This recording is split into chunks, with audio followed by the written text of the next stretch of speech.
Ito ang latest weather update.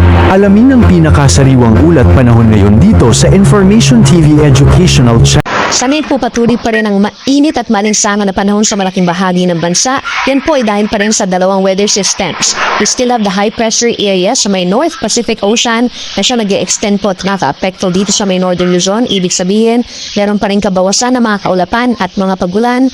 Habang sa naditang bahagi, andyan pa rin yung easterlies o yung hangin na nagmumula dito sa may Pacific Ocean na nagdadala lamang ng mga pulupulong pagulan o pagkidlat pagkulog. Samantala, patuloy pa rin natin minomonitor si Typhoon with international name Sinlaku dito po sa may Pacific Ocean. Huli namataan kanina alas 3, higit 2,800 kilometers silangan ng Eastern Visayas. Taglay na ang hangin na 175 kilometers per hour, so halos nasa super typhoon category po ito. Posible ang mangyari po within the next 24 hours.